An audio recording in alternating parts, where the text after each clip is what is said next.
Ang hangin sa probinsya, may kakaibang bigat. Ito ang unang pumasok sa isip ni Eliza habang pinagmamasdan niya ang kapatid na si Luna na hindi mapakali sa higaan. Amoy ng lumang kahoy at floor wax ang nanunuot sa kwartong pinatuluyan nila. Halo sa hamog ng gabi na dumadampi sa mga bintanang gawa sa kapis. Sa labas, ang huni ng mga kuliglig ay parang isang walang katapusang panalangin o babala. "Ate, hindi ako makatulog," bulong ni Luna. Ang mga daliri ay mahigpit na nakakapit sa kumot. Hinaplos ni Eliza ang buhok nito. "Magpahinga ka na, Luna. Mahaba ang biyahe natin." Pagod na siya. Pagod sa biyahe. Pagod sa pag-aasikaso. Pagod sa lahat ng nangyari sa Maynila. Ang bahay na ito ni Lola Flora ang dapat sanay kanilang kanlungan. Isang lugar para magsimula muli. Pinilit niyang ipikit ang kanyang mga mata. Sinubukan niyang isipin na ang mga anino sa sulok ng silid ay mga lumang aparador lang. Na ang alulong ng aso sa di kalayuan ay alulong lang ng aso. Ngunit may isang tunog na pumunit sa katahimikan. Mahina, pero malinaw. Isang katok sa salamin ng bintana. Tok. Napamulat si Eliza. Sino naman kaya ang magbibiro ng ganitong oras? Dahan-dahan siyang bumangon, maingat na huwag gisingin si Luna. Sumilip siya sa manipis na siwang ng kurtina. Wala. Tanging ang malaking puno ng mangga na nakatayo sa ilalim ng maputlang buwan. Baka guni-guni lang. Bunga ng pagod. Tok. Muli. Mas malakas ng kaunti. Sinundan pa ng isagdutok. Biglang bumilis ang tibok ng kanyang puso. Hindi ito guni-guni. May kumakatok. May kung sinong nasa labas. Sumenyas ang isip niya na sumigaw na tawagin si Lola Flora. Pero ang katawan niya ay hindi gumagalaw. At nun niya narinig ang isang bagay na magpapagising sa kanya sa bawat gabi sa mga susunod na linggo. Hindi ito katok. Hindi ito galing sa labas.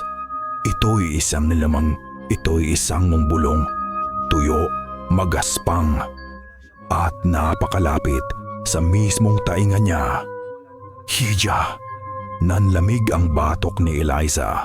1,000,000 karayom na yelo ang sabay-sabay na tumusok sa kanyang balat. Hindi siya gumalaw. Hindi siya huminga. Ang boses na iyon. Walang katawan. Walang pinanggalingan. Tila isinilang mula sa hangin. Mula sa dilim.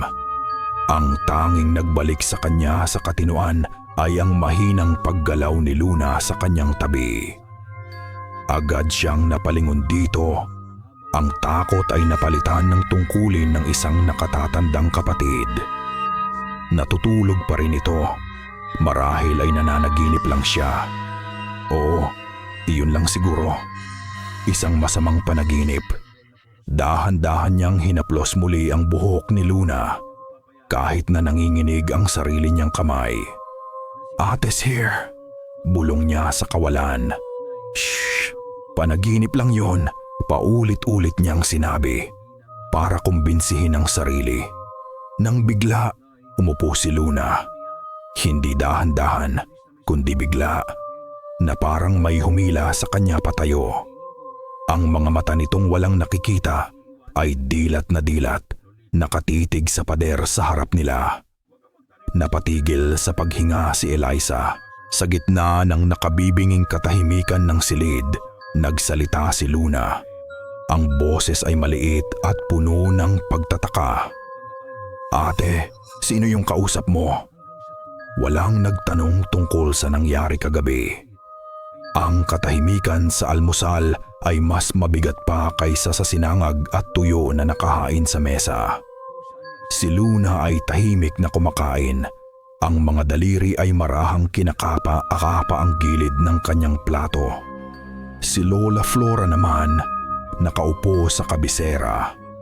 Ang mga mata ay tila nakikita ang lahat. Ang bawat pag-aalinlangan sa mukha ni Eliza, ang bawat panginginig sa mga kamay ni Luna. Habang nagliligpit ng pinagkainan si Eliza, nagsalita sa wakas si Lola Flora. Ang boses niya ay kalmado, pero may bigat na parang bato. May mga ilang bagay lang tayong dapat sundin dito sa bahay.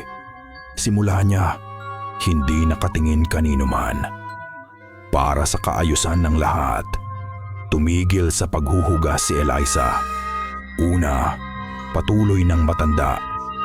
Huwag na huwag magbubukas ng bintana paglubog ng araw. Kumunot ang noo ni Eliza. Pero Lola, mainit po sa gabi. Pangalawa, putol ni Lola Flora. Hindi pinansin ang kanyang protesta. Bawal magwalis sa gabi.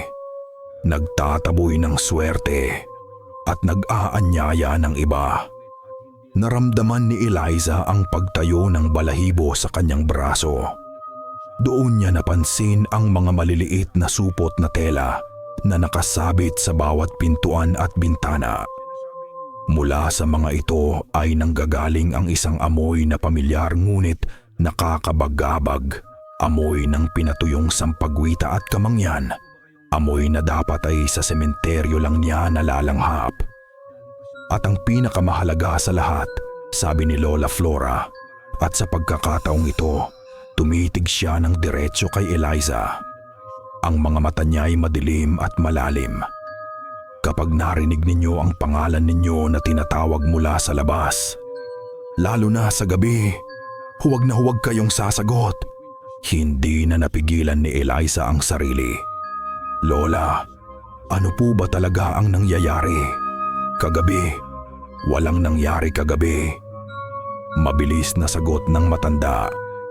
Ang boses ay bakal sa likod ng kalmadong tono. Ang tingin niya ay sapat na para patahimikin ang anumang kasunod na tanong. Ang mas nakakabahala para kay Eliza ay ang reaksyon ni Luna. Tumangulang ito. Na para bang ang mga bilin ni Lola ay ang pinakanatural na bagay sa mundo. Na para bang naiintindihan niya ang lahat. Bumalik si Eliza sa hapag, umupo sa tabi ni Luna. Ang isip ay gulong-gulo. Pakiramdam niya ay hindi na ito ang bahay ng kanyang lola, kundi isang kulungan na may mga patakarang hindi niya maintindihan. Sa ilalim ng mesa, malayo sa paningin ni Lola Flora, dahan-dahan niyang inabot ang kamay ni Luna at ipinasok dito ang isang maliit na choknat na kinuha niya mula sa kanyang bulsa. Isang lumang ritual nilang magkapatid. Isang munting paalala ng normalidad sa gitna ng kabaliwan. Gumanti ng isang mahinang pisil si Luna, pero hindi ito ngumiti. Lumipas ang maghapon na parang anino. Sinubukan ni Eliza na magbasa, maglakad-lakad sa bakuran. Pero ang mga bilin ni Lola ay parang mga pader na nakapaligid sa kanya. Nagpapaliit ng kanyang mundo hanggang sa muling bumagsak ang dilim. Habang nakahiga sa kama, pinipilit matulog, narinig niya ulit ito. Hindi isang bulong, hindi isang katok, isang tawag. Malinaw at malungkot, nagmumula sa hardin. Isang boses na halos isang taon na niyang hindi naririnig. Isang boses na pinapangarap niyang marinig muli sa bawat gabi. Ang boses ng kanyang ina. Eliza! Tila isang alon ng yelo at apoy ang sabay na dumaloy sa kanyang mga ugat. Gusto niyang sumagot. Gusto niyang tumakbo sa labas at yakapin kung sino man ang tumatawag. Isang desperadong parte ng kanyang kaluluwa ang bumubulong. Baka totoo, baka himala. Ngunit nanaig ang mga salita ni Lola. Huwag na huwag kayong sasagot. Ipinikit niya ng mariin ang kanyang mga mata. Tinakpan ang mga tainga gamit ang unan at nagdasal na sana'y lamunin na siya ng lupa. Kinabukasan, kailangan ni Eliza na makalabas. Kailangan niya ng hangin na hindi amoy luma at damong gamot. Kailangan niyang makakita ng ibang tao, makarinig ng tawanan, ng tunog ng mga sasakyan, kahit anong magpapatunay na ang mundo sa labas ng bakod ni Lola Flora ay umiikot pa rin ng normal. Nagdahilan siyang kailangan niyang bumili ng gamot para sa sakit ng ulo sa bayan. Isang lumang tricycle ang tanging sasakyan sa daan. Ang driver, isang matandang lalaki na kulubot na ang balat sa araw, ay ngumiti ng malapad sa kanya. "Saan tayo, Ineng?" "Sa bayan lang po, sa Botica," sagot ni Eliza. At sa wakas ay nakahinga siya ng maluwag. Ito ang normalidad na hinahanap niya. "Ikaw pala yung isa sa mga bagong apo ni Flora," sabi ng driver. Si Mang Berting pala ang pangalan na nakapinta sa gilid ng tricycle. Nakwento sa kin ng mga tsismosa sa tindahan. Ngumiti si Eliza. "Opo, ako po si Eliza." Sa isang iglap, ang ngiti sa mukha ni Mang Berting ay naglaho. Binitawan niya ang manibela saglit para mag-antanda ng krusay. Ang mga mata niya, na kanina'y puno ng kislap, ay biglang naging maulap, mabilis na sumusulyap sa rearview mirror na para bang may hinahanap. "Mag-iingat kayo doon, Hija," sabi niya. Ang boses ay bumaba sa isang halos pabulong na tono. "Bakit po?" tanong ni Eliza. Ang kaba ay muling gumapang sa kanyang dibdib. Hindi sumagot si Mang Berting. Sa halip, itinuon niya ang tingin sa kalsada. Dumaan sila sa isang malaking puno ng balete sa gilid ng daan. Ang mga ugat nito'y parang mga ahas na gumagapang sa lupa. "May mga utang na dapat bayaran," mahinang sabi ng matanda, na para bang kinakausap ang sarili. Kahit sa kabilang buhay. Bago pa man makapagtanong si Eliza kung ano ang ibig niyang sabihin, biglang pumreno ng todo si Mang Berting. Screech! Tumalsik si Eliza pasulong. Mabuti na lang at napahawak siya sa bakal. "Ano yun?" "Lintik na aso!" sigaw ni Mang Berting. Ang muka ay putlang-putla. Bigla na lang tumawid. Tumingin si Eliza sa kalsada sa harap nila. Walang aso. Walang kahit ano. Isang mahaba at walang lamang kalsada. Mang Berting, wala naman pong aso. Hindi siya pinansin ng matanda. Tila may nakita itong hindi nakita ni Eliza. Muli niyang pinaandar ang tricycle, pero mas mabilis na ngayon, na para bang may gusto silang takasan. Nang makarating sila sa bayan, iniabot ni Eliza ang bayad.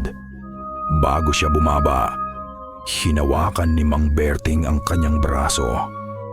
May iniabot itong isang maliit na rosaryo na gawa sa kahoy. "Para sa proteksyon, Hija," sabi niya. Ang mga mata ay seryoso. "Ibulsa mo palagi." Nagpasalamat si Eliza, kahit nalito. Habang naglalakad siya palayo, hindi niya mapigilang lumingon pabalik. Nakita niya si Mang Berting na hindi pa umaalis. Nakatitig ito hindi sa kanya, kundi sa direksyon ng daan pabalik sa bahay ni Lola Flora. Nakita niya ang matanda na dinukot ang isang maliit na anting-anting mula sa ilalim ng kanyang damit. At may ibinulong dito. Ang mga labi ay halos hindi gumagalaw. Ang takot sa mga mata nito ay mas malinaw pa kaysa sa sikat ng araw. At sa sandaling iyon, naunawaan ni Eliza ang isang katotohanang mas nakakakilabot pa kaysa sa mga multo sa gabi. Anuman ang nasa bahay nila, Alam din ito ng mga tao sa labas at lahat sila ay takot dito. Utang na dapat bayaran. Ang mga salita ni Mang Berting ay umaling-aungaw sa isip ni Eliza. Paulit-ulit na parang sirang plaka at hindi na niya ito matatakasan. Kung anuman ang bumabagabag sa bahay na ito, ang ugat nito ay hindi nasa kasalukuyan, kundi nasa nakaraan. At iisa lang ang nakaraan na hindi niya kilala. Ang nakaraan ng kanyang lolo. Ang kwarto ni Lolo Mateo ay halos hindi nagalaw mula nang siya'y pumanaw. Nandoon pa rin ang amoy niya. Isang pinaghalong tabako at matapang na kape. Maalikabok, tahimik at puno ng mga alaala na hindi kay Eliza. Nagsimula siyang maghalongkat sa mga aparador na puno ng mga lumang damit, sa mga drawer na naglalaman ng mga resibo at formal na sulat. Wala siyang hinahanap na partikular, umaasa lang na may isang bagay na magbibigay linaw. At doon, sa ilalim ng kama na bakal, nakita niya ito. Isang baul, isang maliit na kaban na gawa sa maitim na kahoy na may mga kalawangin ng bisagra. Nakakandado. Kumuha siya ng bareta mula sa lumang bodega. Ang pag-aalinlangan ay napalitan na ng desperasyon. Kailangan niyang malaman. Sa ilang malalakas na pagtulak, bumigay ang kandado sa isang malakas na kalansing. Krrr! Ang tunog ng pagbukas ng baul ay parang isang halinghing mula sa nakaraan. Isang bugso ng malamig na hangin na amoy alcanfor at tuyong lupa ang sumalubong sa kanya. Inasahan niyang makakita ng mga alahas, mga lumang pera, o kahit mga liham pag-ibig ni Lola. Isang bagay na magpapatunay na minsan, naging normal ang buhay sa bahay na ito. Ngunit ang laman nito ay kakaiba. Sa ibabaw, may isang maliit na litrato. Ang lolo at lola niya, noong mga bata pa sila, nakangiti habang magkaakbay sa ilalim ng puno ng mangga sa kanilang bakuran. Sa isang saglit, gumaan ang pakiramdam ni Eliza. Isang patikim ng kapayapaan. Isang bintana sa isang mas simpleng panahon, pero nang alisin niya ang litrato, nawala ang kapayapaan. Sa ilalim, nakalatag ang mga bagay na hindi dapat magkakasama. Isang luma at makapal na kwadernong nababalutan ng balat. Mga bungkos ng iba't ibang ugat ng halaman, tuyot at magaspang. At sa gitna ng lahat, isang ngipin, hindi itong ngipin ng hayop. Masyadong malaki, masyadong dilaw. May bahid pa ng itim sa dulo, ngipin ng tao. Nabitawan niya ito sa pandidiri. Ang atensyon niya ay nabaling sa kwaderno. Ito lang ang mukhang normal. Ito lang ang pwedeng magbigay ng sagot. Nanginginig ang mga kamay niya nang buksan niya ito. Ang papel ay luma na at marupok. Ang sulat kamay sa loob ay kaskas at mahirap basahin. Mga salita sa lumang Tagalog at kung anong dialekto. Pero ang nasa unang pahina ay malinaw. Isang salita lang, isinulat ng may diin, na para bang gustong bumaon ng pluma sa papel. Sa gitna ng pahina, isang pangalan, Basilio. At sa tabi nito, isang karumaldumal na guhit. Parang iginuhit ng isang bata sa gitna ng isang bangungot. Isang figura ng tao na may malalapad at maitim na pakpak ng paniki. Gabi na, pero si Eliza ay gising pa rin. Nakaupo sa sala kung saan mas maliwanag. Ang kwaderno ay nakabukas sa kanyang kandungan. Bawat pahina ay naglalaman ng mga guhit ng mga halaman, mga simbolo na hindi niya maintindihan, at mga listahan ng mga pangalan na karamihan ay may ekis na. Pero palagi siyang bumabalik sa unang pahina, kay Basilio. at sa guhit ng nilalang na may pakpak. Hindi niya namalayan ang tahimik na pagpasok ni Luna sa sala. Nakatayo lang ito sa gilid ng pinto. Ang ulo ay bahagyang nakatagilid na para bang may pinakikinggan. "Luna, bakit gising ka pa?" tanong ni Eliza, bahagyang nagulat. Hindi sumagot si Luna. Sa halip, dahan-dahan itong naglakad palapit. Ang mga kamay ay nakalahad sa harap na parang nag-aalinlangan. Tila hindi ang boses ni Eliza ang sinusundan nito, kundi ang kwaderno mismo. Naakit ito na parang isang pira-pirasong bakal sa isang malakas na batubalani. "Luna, anong ginagawa mo?" muling tanong ni Eliza. Ang kaba ay nagsisimula ng kumalat sa kanyang sistema.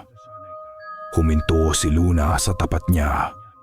At bago pa man niya ito mapigilan, ang mga daliri ni Luna ay dumampi sa lumang katad ng kwaderno. Isang matinis na hiyaw ang pumunit sa katahimikan ng gabi. Namilipit si Luna. Ang katawan niya ay nanigas at pagkatapos ay nangisay. Bumagsak sa sahig na parang isang basahan. "Luna!" sigaw ni Eliza. Tinapo ng kwaderno at agad na lumuhod sa tabi ng kapatid. Niyugyog niya ito. Tinapik ang pisngi. Pero ang mga mata ni Luna ay nakapikit ng mariin. Ang buong katawan ay nanginginig. Pagkatapos ng ilang sandali na parang walang katapusan, tumigil ang panginginig. Humihingal si Luna, pawis na pawis. Nang imulat niya ang kanyang mga mata, ang mga ito ay puno ng isang uri ng takot na hindi pa nakikita ni Eliza dati. "Nakita ko," hingal niya, ang boses ay basag. "Ate, nakita ko siya." "Sino, Luna? Anong nakita mo?" "Nananaginip ka lang," sabi ni Eliza. Pero kahit siya ay hindi na naniniwala sa sarili niyang mga salita. Umiling si Luna. Ang mga luha ay nagsimulang mamuo sa gilid ng kanyang mga mata. "Hindi. Totoo to. Isang gubat. Madilim. Duguan siya. Si Basilio." Bawat salita ay parang hirap na hirap siyang bigkasin. "Si Lolo. Ginagamot niya si Lolo. May nabaling buto. Naririnig ko." Napahawak si Luna sa kanyang ulo. "May binulong siya, isang pangako." Tinitigan ni Eliza ang kapatid. Ang puso niya ay dumudurog. Hinawakan niya ang kamay nito. At nagsalita si Luna, pero ang boses na lumabas sa bibig niya ay hindi kanya. Mas malalim, magaspang. Tila isang alingaw-ngaw mula sa isang napakalayong lugar o napakatagal na panahon. "Hindi kita malilimutan. Babayaran ko ang utang na ito." Pagkatapos noon, para siyang bumalik sa sarili. Bumagsak siya sa mga braso ni Eliza, humahagulgol. Ang kaninang takot sa mga mata niya ay napalitan ng purong sakit at papagod. "Ate, ayoko na. Masakit." Iyak niya. Ang mga daliri ay humigpit sa damit ni Eliza. "Masakit yung nakikita ko." Niyakap siya ni Eliza ng mahigpit. Ang isip ay blangko. Ang boses na iyon, ang mga salitang iyon, utang, parehong salita na binigkas ni Mang Berting. Totoo nga. Lahat ng ito ay totoo. Isang anino ang tumakip sa kanilang dalawa. Nakatayo sa may pinto si Lola Flora. Hindi siya gulat. Hindi siya nag-aalala. Ang mga mata niya ay nakatutok, hindi sa umiiyak na si Luna, kundi sa nakabukas na kwaderno na nakakalat sa sahig. At sa boses na kasing lamig ng hangin ng madaling araw, sinabi niya ang mga salitang magiging marka ng kanilang bangungot. "Pinapasok ninyo siya. Walang salitang binitawan si Lola Flora. Kinuha niya ang kwaderno mula sa sahig, isinara ito, at pagkatapos ay kinuha ang naninilaw na ngipin. Sumenya siya sa kanila na sumunod. Ang kanyang mga kilos ay tiyak at walang pag-aalinlangan. Dinala niya sila sa kusina. Ang lugar ay naiilawan lamang ng isang mahinang bumbilya na nagbibigay sa mga kaldero at kawali ng mahahabang at gumagalaw na anino. Kumuha siya ng isang maliit na palayok na gawa sa luwad at inilagay ito sa ibabaw ng kalan. Mula sa isang garapon sa madilim na sulok, dumukot siya ng isang dakok ng asin, pero hindi ito puti. Maitim ito na parang hinaluan ng uling. Ang dugo natin ay may marka, Eliza, sabi ni Lola Flora. Ang boses ay mahinahon pero may talim. Para tayong parola sa gitna ng madilim na dagat. Nakakaakit tayo ng mga bagay na dapat ay hindi na nakikita. Tinitigan siya ni Eliza. Ang galit ay nagsisimulang pumalit sa takot. Bakit hindi niyo sinabi sa amin? Bakit niyo kami dinala dito kung alam niyo palang? Dahil dito lang kayo ligtas, sagot ng matanda. Sa unang pagkakataon ay tumaas ang kanyang boses. Ang aksidente ni Luna, hindi lang nito kinuha ang kanyang paningin. Binuksan nito ang isang pader sa isip niya. Ngayon, mas malinaw niyang nakikita ang mundong dapat ay nakatago. Ibinuhos niya ang itim na asin sa palayok. Ang nilalang na iyon, ang aswang. Hindi siya halimaw na basta-basta pumapatay. Nakatali siya sa isang pangako, isang baluktot na pagtanaw ng utang na loob sa lolo ninyo. At ang ngipin na ito, itinaas niya ang ngipin di. Ito ang koneksyon niya sa ating pamilya. Binuksan niya ang apoy sa kalan. Kailangang putulin ang koneksyon, sabi niya. At inihulog ang ngipin sa gitna ng itim na asin. Walang nangyari sa simula, ngunit habang umiinit ang palayok, isang amoy na parang sinusunog na buhok ang kumalat sa hangin. Pagkatapos, nagsimula itong umusok at sumitsit. Manalangin ka, Eliza, utos ni Lola. Ano? Hindi ako. Manalangin ka, sigaw niya. Hilingin mo sa Diyos o kahit kanino mang nakikinig na protektahan ng kapatid mo. Tumingin si Eliza kay Luna na nakasandal sa pader. Nanginginig sa takot. Nawala lahat ng kanyang pagdududa, lahat ng kanyang lohika. Sa sandaling iyon, isa lang siya, isang kapatid na handang gawin ang lahat. Pumikit siya. Nanginginig ang boses niya nang magsimula siyang magdasal ng Ama Namin, ang tanging dasal na kabisado niya. Habang nagdarasal siya, kumuha ng isang dakok ng asin si Lola at ibinuhos ito ng diretso sa apoy ng kalan. Isang nakakabinging sitsit ang kanilang narinig. Ang apoy, na kanina'y kulay kahel, ay biglang nagliyab at naging isang nakakasukang kulay berde.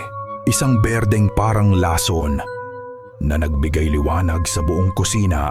Ipininta ang kanilang mga mukha ng kulay ng pagkabulok. Napatili si Luna. Nang matapos ang dasal ni Eliza, kasing bilis ng pagsiklab nito, namatay ang berdeng apoy. Ang natira na lang ay ang amoy ng osono at takot. Ang ngipin sa palayok ay naging abo na. Tapos na. Isang sandali ng katahimikan. Huminga ng malalim si Eliza. Pakiramdam niya ay gumaan ang hangin. Siguro tapos na nga. Plak! Biglang namatay ang ilaw sa buong bahay. Napasok sila sa ganap na kadiliman. At sa gitna ng katahimikang iyon, narinig nila ang isang tunog. Isang tunog na hindi dapat nandoon. Isang tunog mula sa loob ng mga pader, isang pagkaluskos. Pagkatapos ay isang pagkayod. Hindi kaskas ng daga. Mas malalim, mas mabigat. Parang mahahabang kuko na pilit kumakayod sa loob ng kahoy, desperadong naghahanap ng jalan palabas. Ang pagkayod ay tumigil. Sa isang iglap, ang tanging maririnig na lang ay ang tatlong naghahabol na paghinga sa loob ng madilim na kusina. "Manatili kayong magkasama," utos ni Lola Flora. Ang boses ay nanginginig sa unang pagkakataon. Hinawakan ni Eliza ang braso ni Luna. Malamig ito na parang yelo. Blag! Isang plato ang lumipad mula sa lalagyan at nabasag sa sahig malapit sa kanilang paanan. Napatalon silang tatlo. Hindi ito galing sa pader. Galing ito sa loob mismo ng kusina. Kasama nila ito sa silid. "Nandito siya!" Humihikbing bulong ni Luna. "Nandito siya!" Isang upuan ang biglang umatras sa sahig. Gumawa ng isang nakakikilabot na tunog ng pagkaladkad. Sumunod ang isa pa. Pagkatapos, ang mabigat na mesa na gawa sa Nara ay tumagilid at bumagsak ng may nakabibinging lakas. Nagkalat ang mga nabasag na baso at pinggan sa dilim. Ang atake ay marahas, bulag, puno ng galit. "Sa likod ko!" sigaw ni Lola. Tinutulak ang dalawang apo sa isang sulok. Nagsimula siyang bumigkas ng mga salita sa isang lengguwaheng hindi maintindihan ni Eliza. Mabilis, paulit-ulit, na parang isang orasyon. Pero hindi ito tumitigil. Isang kaldero ang lumipad sa ere, muntik nang tumama sa ulo ni Eliza. Nararamdaman niya ang hangin sa pagdaan nito. Hindi niya ito nakikita. Pero nararamdaman niya ang galit, ang presensya. "Nasa kisame, ate!" Biglang humiyaw si Luna. Ang mukha ay nakatingala sa kadiliman, ang mga mata ay dilat na dilat. "Nasa kakisame siya, nakatingin sa'yo." Tumingala si Eliza. Wala siyang makita kundi ang anino ng kanilang mga sarili mula sa sinag ng buwan sa bintana. Pero si Luna, nakikita niya ito. At sa kauna-unahang pagkakataon, walang bahid ng pagdududa. Naniwala si Eliza sa kanya. Naniwala siya sa takot, sa katiyakan sa boses ng kanyang kapatid. Hinarang ni Eliza si Luna gamit ang sarili niyang katawan. Ipinikit niya ang kanyang mga mata at sumigaw sa kawalan. Ang boses ay basag sa takot at galit. "Huwag ang kapatid ko." At naalala niya ang itim na asin. Kinapa niya ang pader hanggang sa mahanap niya ang maliit na supot na nakasabit malapit sa pinto. Pinunit niya ito. Ang magaspang na butil ay dumaloy sa kanyang palad. "Saan, Luna? Saan? Sa gitna! Diretso sa'yo! Bilis, ate!" Hindi na nag-isip si Eliza. Gamit ang lahat ng kanyang lakas, ibinato niya ang isang dakok ng itim na asin pa itaas, sa direksyon kung saan nakaturo ang muka ng kanyang kapatid. Isang nakakakilabot na tunog ang pumuno sa silid. Hindi ito sigaw ng tao. Hindi ito alulong ng hayop. Ito ay isang tunog ng purong paghihirap at galit na nagmumula mismo sa hangin sa itaas nila. Isang halimaw na nasasaktan. Sinundan ito ng isang malakas na kalabog sa bubong. Ang tunog ng isang bagay na mabigat na bumagsak at pagkatapos ay ang mabilis na mga yabag na palayo na parang isang malaking hayop na tumatakbo sa ibabaw ng kanilang mga ulo. At pagkatapos, katahimikan, click, bumukas ang emergency light na debaterya sa isang sulok. Binuhusan sila ng isang mahina at maputlang liwanag. Nakatayo pa rin sila, magkakayakap sa gitna ng nagkalat at basag na kusina. Napatingin si Eliza sa itaas, sa lugar kung saan niya ibinato ang asin. Mayroon ng isang malaking bitak sa kahoy na kisame at mula sa bitak na iyon, may dahan-dahang tumutulo. Isang maitim na likido, malagkit, na may amoy ng nabubulok na putik at lumang dugo. Tulo sa malinis na sahig ng kusina. Hindi nila nilinis ang kusina. Ang itim na likido na tumutulo mula sa kisame ay isang paalala, isang sugat sa kanilang tahanan na hindi kayang paghilumin ng walis at basahan.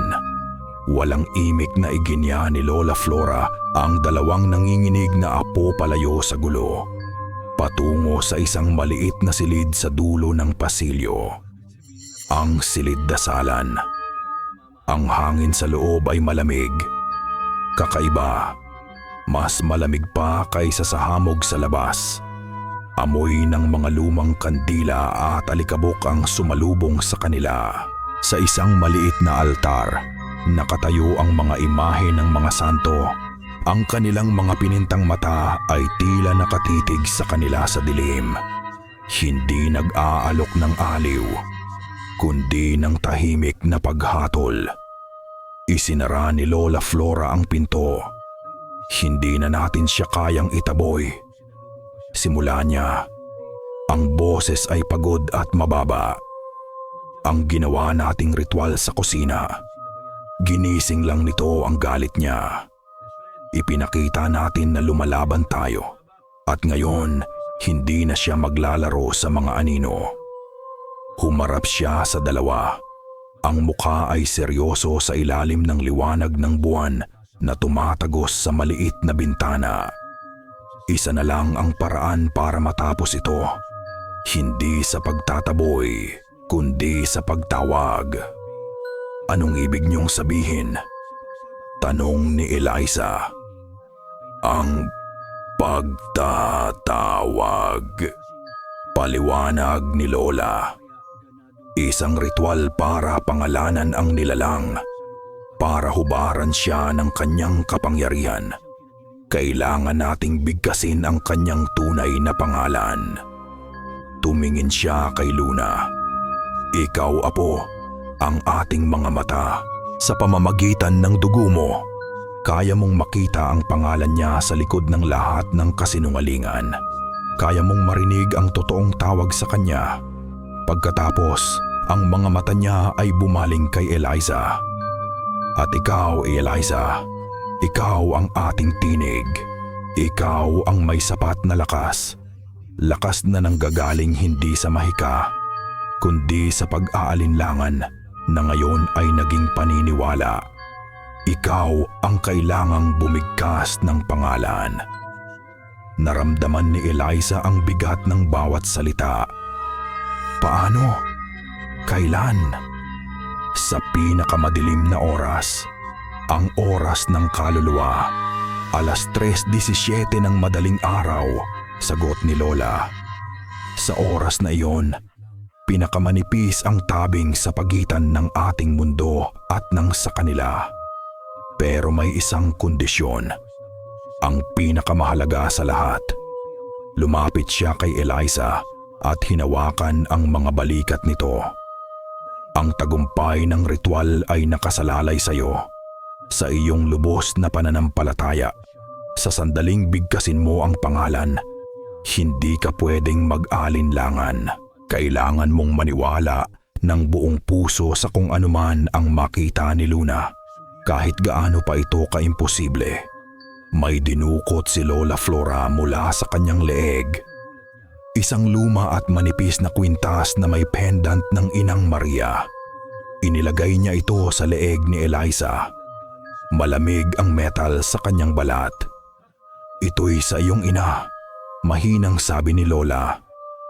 Tandaan mo, Hija, ang pananampalataya mo sa pamilya mo ang pinakamalakas na sandata.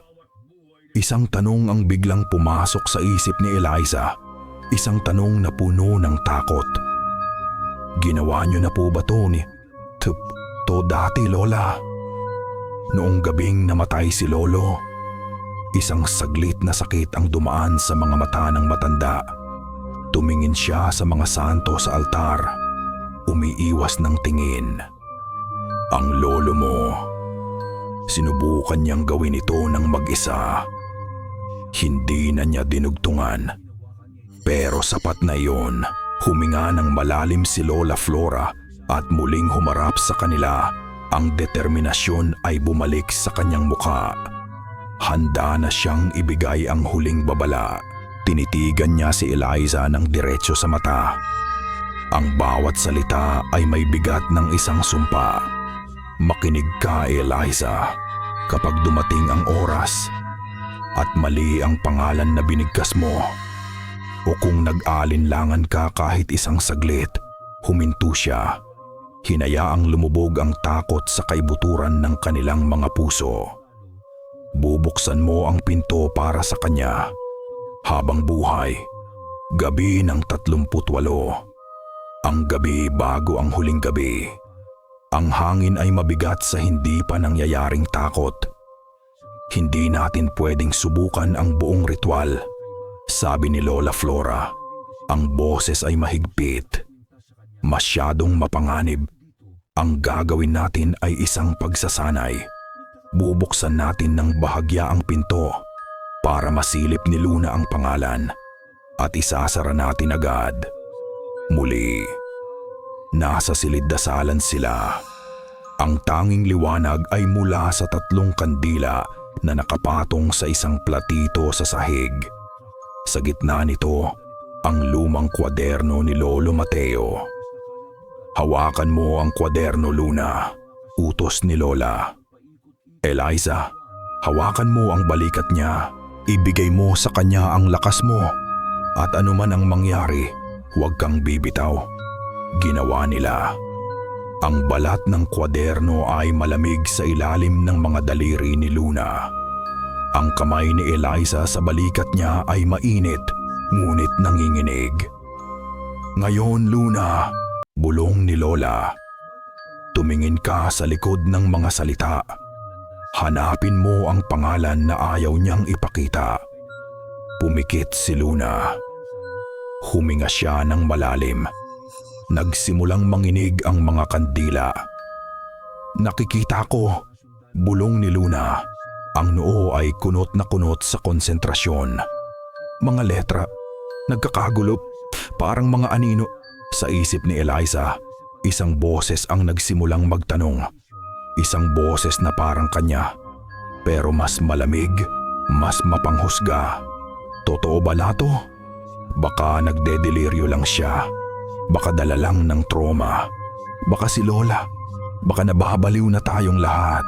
Hintay, sabi ni Luna, humihingal. Nakikita ko na. Ang boses sa isip ni Eliza ay lumakas. Niloloko ka lang niya. Wala siyang nakikita. Ate. Unggol ni Luna, ang mga daliri ay humigpit sa kwaderno. Hindi ko makita. Lumalabo. Kasalanan mo to. Hindi ka naniniwala. Masakit, sigaw ni Luna at bigla niyang binitawan ang kwaderno na parang napaso. Kasabay ng sigaw niya, "Pow!" Ang 3 bumbilya sa buong bahay, mula sa sala hanggang sa kusina, ay sabay-sabay na sumabog. Isang malakas na pagputok na sinundan ng tunog ng nagkabasag na bubog. Ang liwanag ng kandila ay namatay na parang hinipan. Napasok sila sa ganap, nakabibinging kadiliman. Ang tanging maririnig ay ang paghabol nila sa kanilang hininga at ang mahinang pag-iyak ni Luna. "Hindi ko kaya, ate, hindi ko kaya," hagulgol nito. Ang puso ni Eliza ay parang piniga. Ang boses sa isip niya ay nawala at ang naiwan ay isang nakakapasong alon ng pagkakasala. Ito nga ang kasalanan niya. Ang pagdududa niya ang nagdulot ng sakit sa kapatid niya. Hinila niya si Luna palapit at niyakap ito ng mahigpit sa gitna ng dilim. Ang mga luha ay tumulo na rin mula sa kanyang mga mata. "Sorry, Luna." Bulong niya. Ang boses ay basag. "Kasalanan ko to. Sorry, sorry." Niyakap niya ang kapatid. Hinalikan ang buhok nito. Idinuyan na parang isang munting bata. Sa sandaling iyon, wala na ang aswang, wala na ang ritual. Ang meron lang ay sila, dalawang magkapatid na naliligaw sa dilim. At sa gitna ng kanilang pag-iyak, sa katahimikan na sumunod, nagsalita si Luna. Isang bulong na puno ng purong takot. Isang bulong na tumusok sa puso ni Eliza na parang isang patalim na yelo. "Ate, nasa likod mo siya. Nakangiti." Hindi lumingon si Eliza. Nanatili siyang parang bato. Yakap-yakap ang kapatid sa sahig ng madilim na silid. Ang bawat hibla ng kanyang kalamnan ay sumisigaw na tumakbo.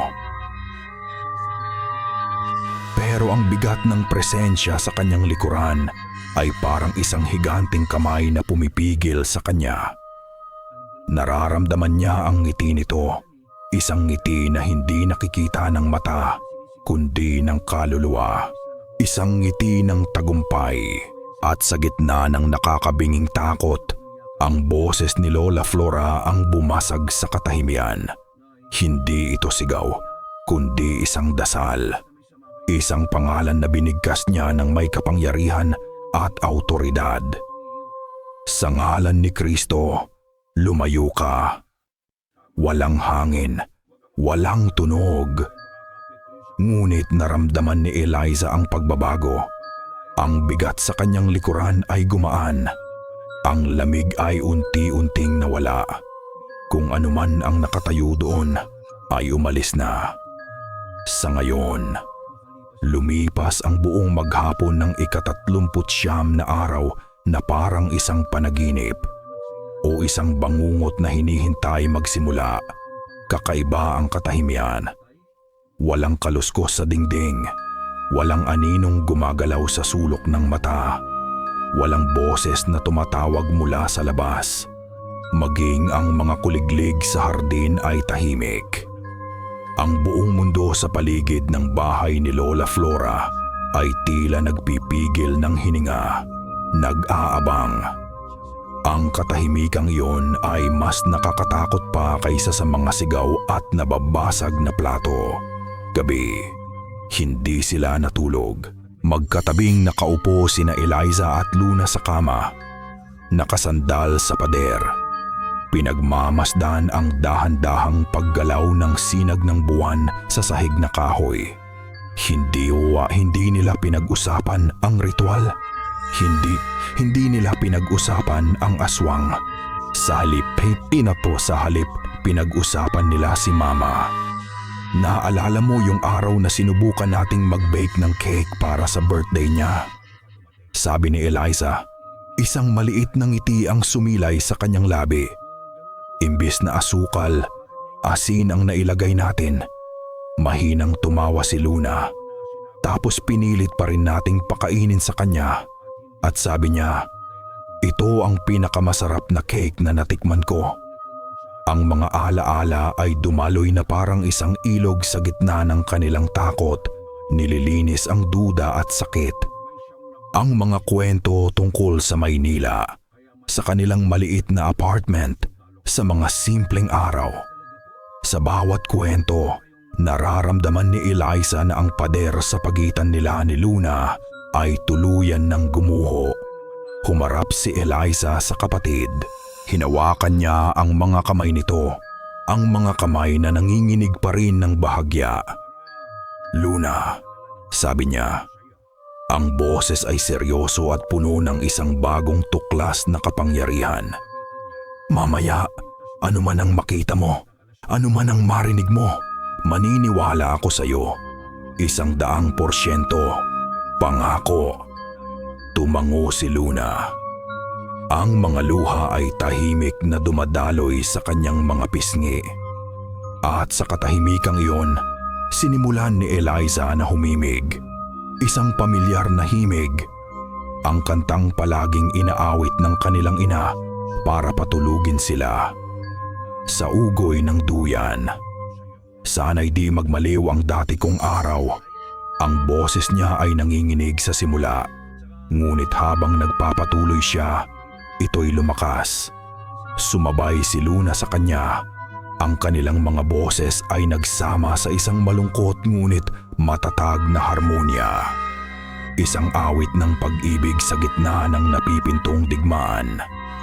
Sa kauna-unahang pagkakataon sa loob ng maraming linggo, isang tunay na ngiti ang nabuo sa mga labi ni Luna. Nang matapos ang kanta, ang tanging naiwan ay ang kanilang mga hininga at ang panibagong katahimikan mula sa labas. Isang katahimikang absoluto. Tik, tak, tik, tak. Ang tunog ng lumang orasan sa sala ay parang martilyo na pumupukpok sa kanilang mga dibdib. 3 beses tumunog ang kampana nito.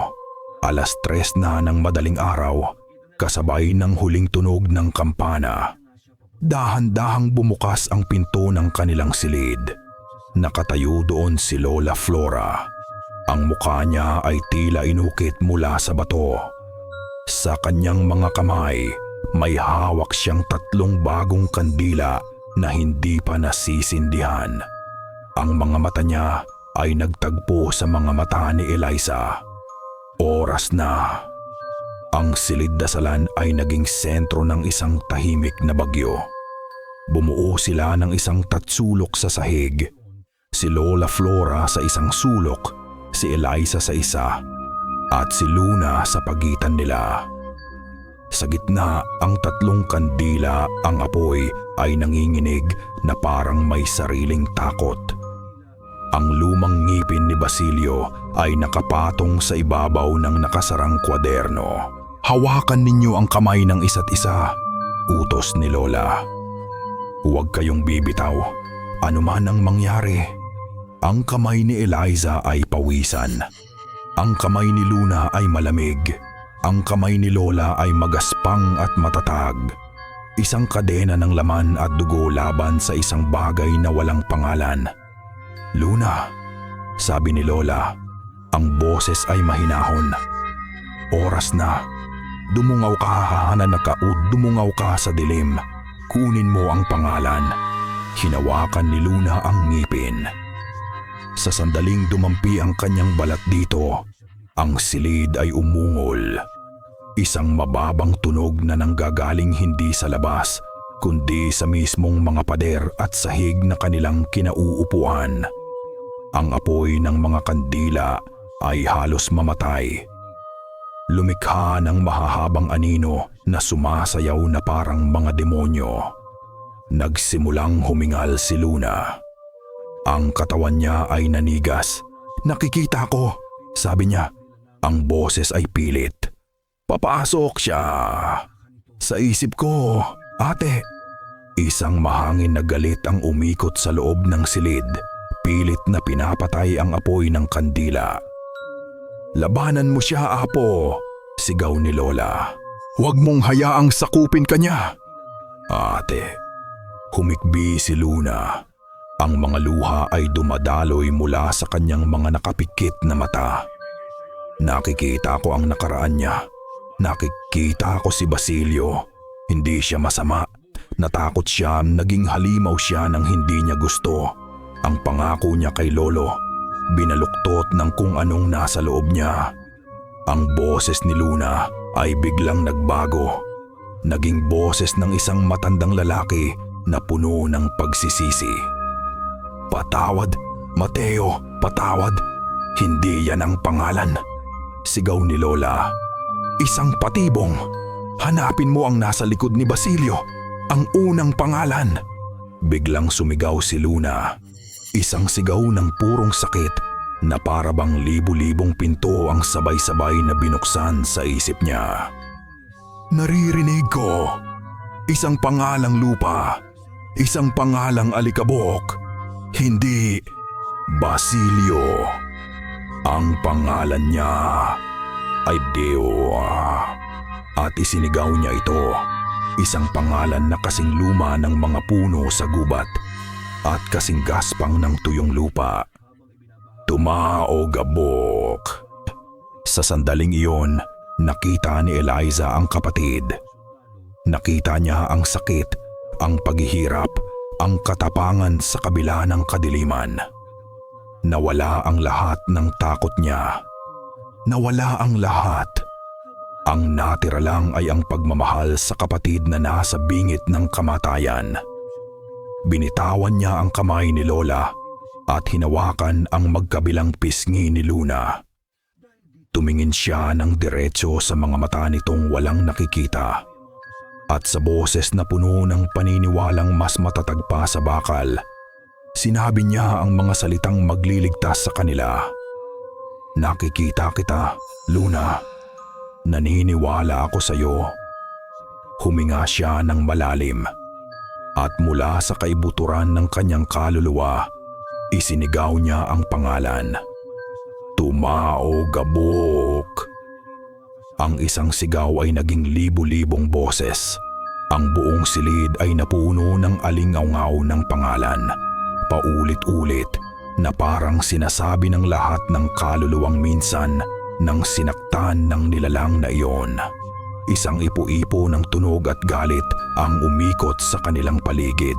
At mula sa lahat ng sulok ng silid, mula sa sahig, mula sa kisame, mula sa loob ng kanilang mga ulo, isang nakakabinging sigaw ang sumagot. Isang sigaw ng pagkagulat, ng pagkatuklas, at ng walang hanggang paghihirap. At pagkatapos, wala. Ang hangin ay tumigil. Ang mga boses ay nawala. Ang apoy sa 3 kandila ay namatay. Katahimikan. Bumagsak si Lola Flora sa sahig, walang malay. Nakatayo pa rin sina Eliza at Luna, magkayakap sa gitna ng kadiliman. Ang silid ay ang dating silid pa rin. Pero Mad, hindi na ito ang dating silid. Ang hangin ay malinis, pero manipis. Na para bang isang mabigat na kurtina ang hinawi. Mayroong nabago, magpakailanman. Ang unang sinag ng araw ng ika-40 araw ay pumasok sa silid na parang isang pagpapala. Nagising si Eliza sa huni ng mga ibon. Isang tunog na hindi niya napansin sa loob ng maraming linggo. Ang bigat na parang laging nakadagan sa kanyang dibdib mula pa noong dumating sila, ay wala na. Ang hangin ay magaan, ang bahay ay tahimik. Isang tunay na katahimikan.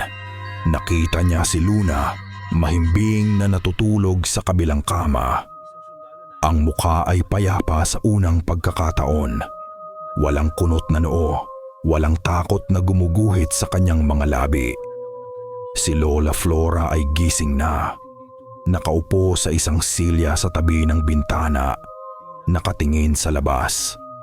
Mukha siyang mas matanda ng 10 taon, pero ang mga mata niya ay malinaw.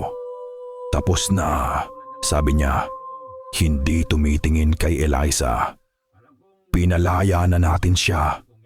Ang kaluluwa ni Basilio at ang nilalang na kumapit sa kanya. Lumapit si Eliza. Ligtas na po ba kami? Ligtas na ba si Luna? Humarap ang matanda. Isang mapait na ngiti ang gumuhit sa kanyang mga labi. Ligtas siya sa nilalang na yon. Pero ang nangyari kagabi, binuksan nito ang pinto ng tuluyan. Hindi na ito magsasara pa. Tumingin siya sa natutulog na si Luna. Palagi na niyang mararamdaman ang kabilang mundo. Ang mga ligaw na kaluluwa, ang mga nilalang na naliligaw sa ating daan. Ang marka ng ating dugo, mas lumiwanag pa ito ngayon. Hindi na ito isang sumpa. Hindi na rin ito isang regalo. Isa na itong pamana, isang responsibilidad. Hindi na ikaw ang tagabantay niya laban sa mundo, Eliza, sabi ni Lola. Ikaw na ngayon ang kanyang gabay sa mundong iyon. Ikaw ang kanyang mga mata sa liwanag, habang siya ang mga mata mo sa dilim. Tanghali na nang magising si Luna. Walang salitang namutawi sa kanilang tatlo. Magkakasama silang kumain ng pananghalian. At pagkatapos, sa kauna-unahang pagkakataon, lumabas sila sa beranda. Ang sikat ng araw ay mainit sa kanilang balat. Si Luna, na laging takot lumabas, ay humakbang papalapit sa rehas. Itinaas niya ang kanyang mukha sa araw, pumikit at huminga ng malalim. Ang hangin ay amoy ng mga bulaklak ng sampagwita at bagong dilig na lupa. Isang tunay na ngiti, ang unang tunay na ngiti, ang sumilay sa kanyang mga labi. Ang ganda pala dito, ate, bulong niya. Nakangiting lumapit si Eliza at tumayo sa tabi niya. Oo, maganda nga. At sa sandaling iyon, narinig nila isang pamilyar na tunog. Ang kaluskos ng mga tuyong dahon. Napatingin si Eliza sa direksyon ng puno ng mangga. Pero ang tunog, malayo. Parang isang alaalang dala ng hangin. Wala na ang bigat. Wala na ang panganib. Isa na lang itong paalala. Biglang tumunog ang lumang telepono sa loob ng sala. Nagkatinginan sila ni Lola bago pumasok si Eliza para sagutin ito. Hello? Isang pamilyar na boses ang sumagot mula sa kabilang linya. Si Mang Berting. Ang boses niya ay nanginginig. Hindi siya nagpakilala. Hindi siya nagtanong kung sino ang sumagot. Isang tanong lang ang binitawan niya. Isang tanong na naglalaman ng takot ng isang buong baryo. Tapos na ba? Tumingin si Eliza kay Luna, na nakangiti pa rin habang dinadama ang sikat ng araw. Opo, sagot ni Eliza. Ang boses ay matatag. Tapos na po. Isang mahabang katahimikan. Pagkatapos ay ang tunog ng isang malalim na paghinga ng ginhawa. At ibinaba na ang telepono. Isang taon na ang lumipas. Ang bahay ni Lola Flora ay hindi na amoy takot at lumang kahoy. Amoy ng pinakuluang dahon ng bayabas at sariwang lupa na ngayon ang laging nanunuot sa hangin. Sa beranda, si Eliza ay abala sa pag-aayos ng mga pinatuyong uong halaman. Romero, sambong tawa-tawa. Ang kanyang mga kamay ay sanay na, hindi na nanginginig. Sa loob, naririnig niya ang mahinang himig ni Lola. Isang lumang kundiman. Ito na ang kanilang buhay. Payapa, ngunit hindi na kailanman naging simple. Lumabas si Luna mula sa loob. Ang kanyang tungkod ay kumakatok ng may kumpiyansa sa sahig na kawayan. Hindi na siya ang babaeng laging takot sa bawat tunog. May isang bagong kapanatagan sa kanyang tindig. Ate, dumaan kanina si Aling Nena. Sabi niya, umupo sa silyang tumba-tumba sa tabi ni Eliza. Nawawala daw yung anting-anting na kaluluwa ng anak niya. Baka pwedeng silipin natin mamaya. Tumango si Eliza, hindi na nagulat. Ganito na ang kanilang normal. May mga kapitbahay na lumalapit hindi para sa chismis, kundi para sa tulong. Isang nawawalang gamit na may sentimental na halaga. Isang masamang panaginip na paulit-ulit. Isang pakiramdam na hindi sila nag-iisa sa kanilang tahanan. At si Luna, sa tulong ni Eliza at Lola, ay natutong gamitin ang kanyang mga mata para tumulong sa iba. Tahimik silang naupo roon, pinakikinggan ang hangin. Maya-maya, nagsalita si Luna. Ang boses ay kalmado. May bisita si Lola. Tumingin si Eliza sa may tarangkahan. Wala siyang nakitang tao. Tanging ang puno ng mangga na sumasayaw sa ihip ng hangin. Ngumiti lang siya at hinawakan ang kamay ng kapatid. Hindi na niya kailangang magtanong. Marami nang nagbago sa loob ng 1 taon. Hindi na siya natatakot sa dilim. Hindi na siya natatakot sa katahimikan.